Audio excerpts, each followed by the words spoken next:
střechu, už jenom plachta, a samozřejmě otačku. Jo, to to vezmu.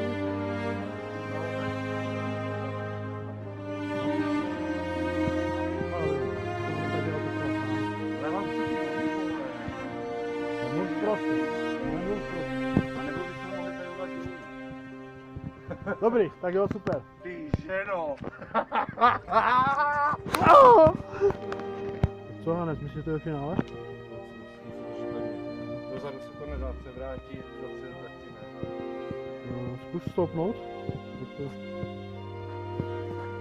Zdá se ti, že by to mělo být víc vzadu. Asi já to taky vyskočím. Paráda. Super.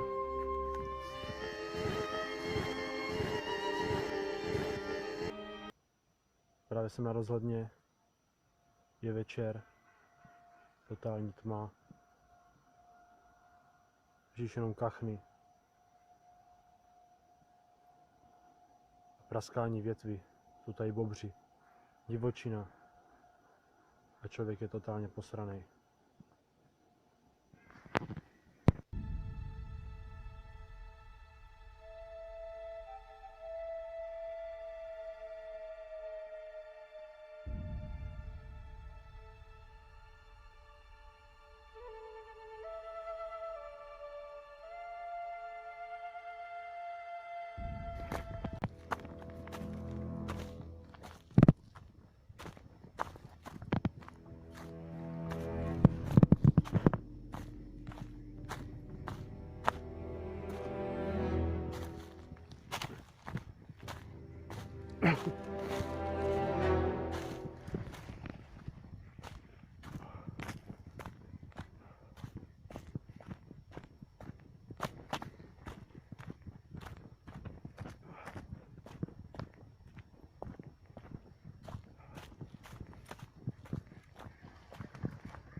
Dnes jsem se připravil na to, že vylepším, nebo lépe řečeno, otapetu novou místnost.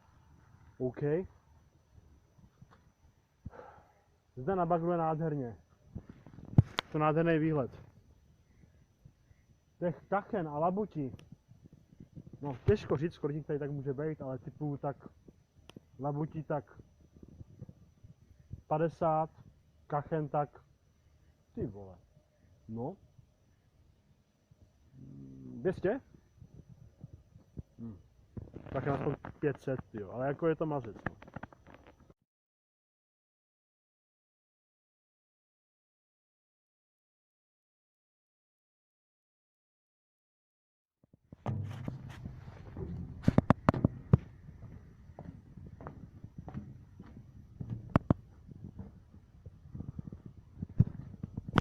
Ještě jsem vlastně vám neukázal, jak vypadá mohelenský bagr, jo.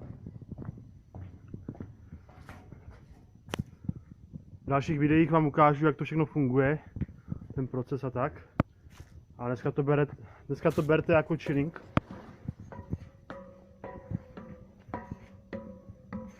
Je tu nádherný výhled.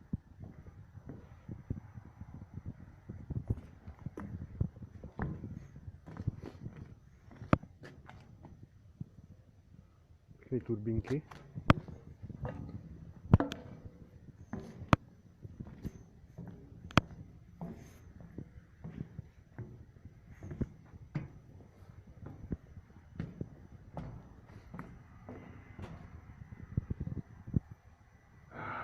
Zde jsou motory. Vlastně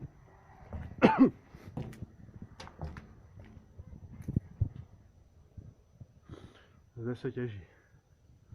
No a zde je jeřáb a vlastně ze začátku se to řídí všechno.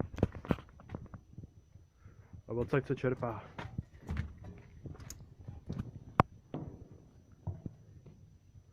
Je to nádhera. Mohelenský bagr je moje srdcovka. A jako každý se tady může klidně podívat. Dá se si tu vylízt, ale na vlastní nebezpečí, ano. A je tu nádherný výhled.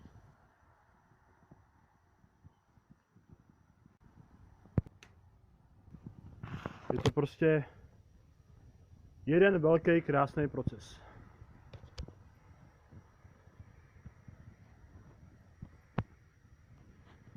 No a ještě se na závěr podíváme nahoru, abyste viděli, jak to tam vypadá. A vidíte? Tam je taky jeřábník. No prostě nádhera. Připadám si jak kapitán. A zde se všechno řídí. No, já vlastně můžu jít. No, já jsem výjimka. Podíváme se ještě vejš. No musím říct, je to nádhera. Opravdu nádhera.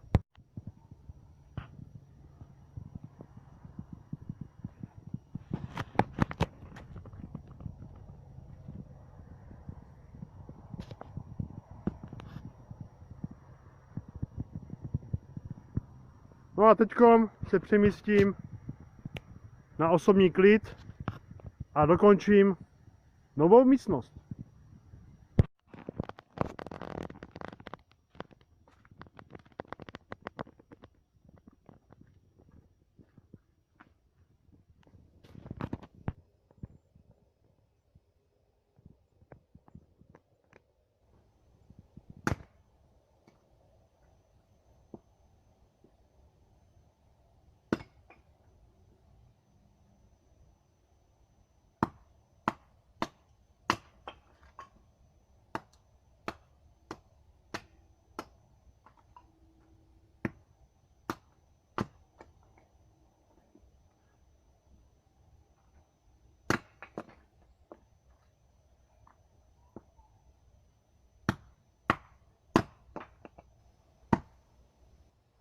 Tak na novou místnost, na zdraví.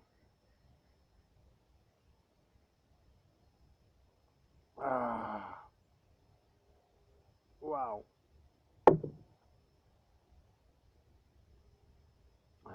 Už tady krásně vyniká. Nádhera.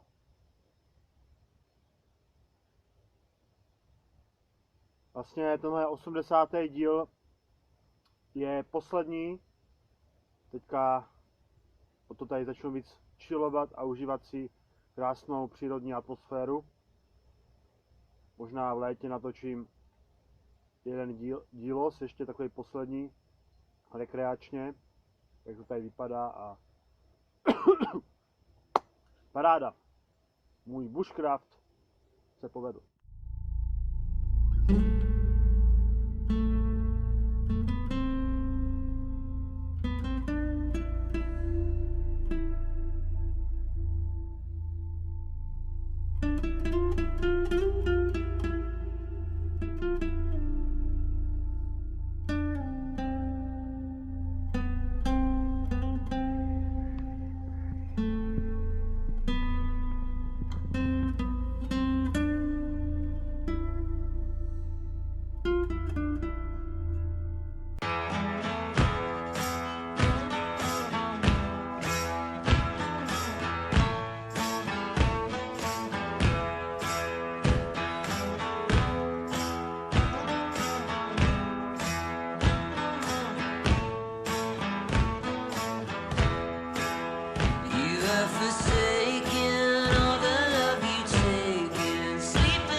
Tady já žiju, pohoda, relax. Teď se jdem podívat do teplých krajin, kde se nachází Vilém.